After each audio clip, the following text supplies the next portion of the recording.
tous et merci de commencer votre matinée en direct sur TV Finance et Boursorama.com pour tout savoir sur l'actualité des marchés, des grandes et des petites entreprises. Regardez ce qui vous attend ce matin. Dans un instant, nous recevrons un tech évangéliste, Mathias Duguet, directeur commercial d'Always Data, une société spécialiste de l'hébergement numérique, mais pas que. Dès 9h, nous suivrons évidemment l'ouverture de la Bourse de Paris, cette fois avec Eric Seban, trader et coach pour Perceval Finance. Vous découvrirez ensuite les valeurs à suivre de près, à l'achat ou à la vente. Ce matin, ce sont les Market Movers de Dorian Abadi, formateur en analyse technique. Et puis vous retrouverez notre rubrique Parole de dirigeants avec deux startups à découvrir ce matin.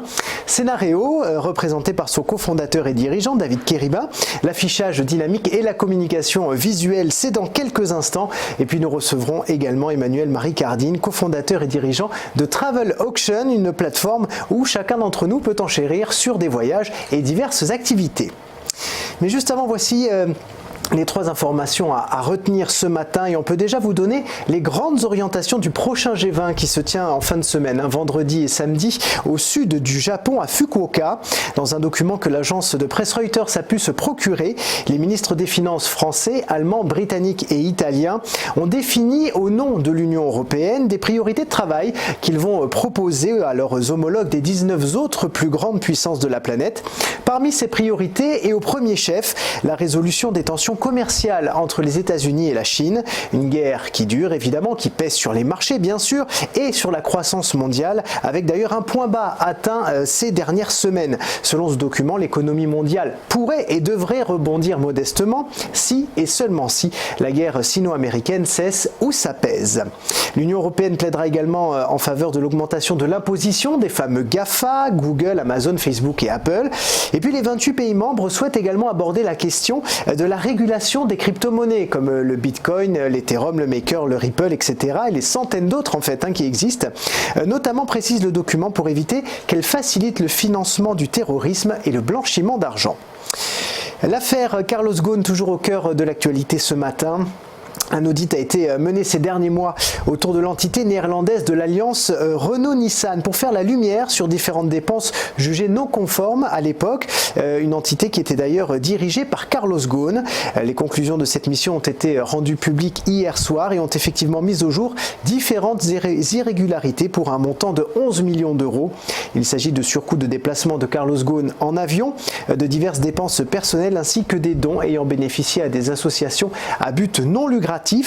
Le nom de Rachida Dati a également été cité dans ce dossier.